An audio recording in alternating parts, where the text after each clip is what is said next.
দক্ষিণ এশিয়ার জটিল ভূরাজনীতিতে যুক্তরাষ্ট্র বহুদিন ধরে পাকিস্তানকে একটি কৌশলগত মিত্র হিসেবে বিবেচনা করে এসেছে। স্বাধীনতা পরবর্তী সময়ে সামরিক সহায়তা, আর্থিক অনুদান ও কূটনৈতিক সমর্থনের মাধ্যমে পাকিস্তানের পাশে ছিল ওয়াশিংটন।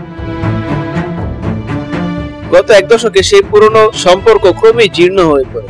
জঙ্গিবাদ, চীন গ্যাসা নীতিমালা ও অভ্যন্তরীণ সংকটের কারণে পাকিস্তানের প্রতি যুক্তরাষ্ট্রের আগ্রহে ভাটা পড়ে।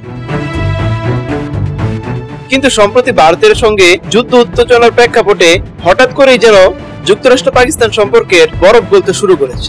চলতি বছরের মে মাসে ভারত ও পাকিস্তান যখন সীমান্ত সংঘাতে জড়িয়ে পড়ে, তখনই মধ্যস্থতা করে পরিস্থিতি ঠান্ডা করে যুক্তরাষ্ট্র।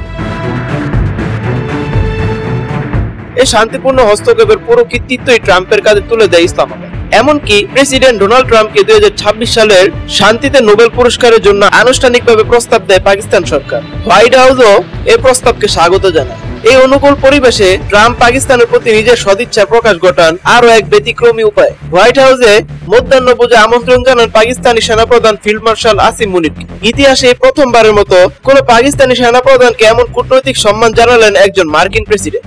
কিন্তু এই একই ট্রাম্প 7 বছর আগে পাকিস্তানকে মিথ্যা ও প্রতারণার কারখানা বলে আখ্যা দিয়েছিলেন। এমনকি তার উত্তরসূরি জো বাইডেন পাকিস্তানকে বিশ্বের অন্যতম বিপজ্জনক দেশ বলে উল্লেখ করেছিলেন। তবে আন্তর্জাতিক রাজনীতিতে চিরস্থায়ী শত্রু বা মিত্র বলে কিছু থাকে না। একথা আবারও প্রমাণ করছে এই নবজাগ্রত সম্পর্ক। কৌশলগতভাবে গুরুত্বপূর্ণ অবস্থানে থাকা সত্ত্বেও অর্থনৈতিক ও রাজনৈতিকভাবে দুর্বল পাকিস্তান এখন ট্রাম্প প্রশাসনের মন জয় করতে চাইছে নানা আকর্ষণীয় প্রস্তাব দিয়ে।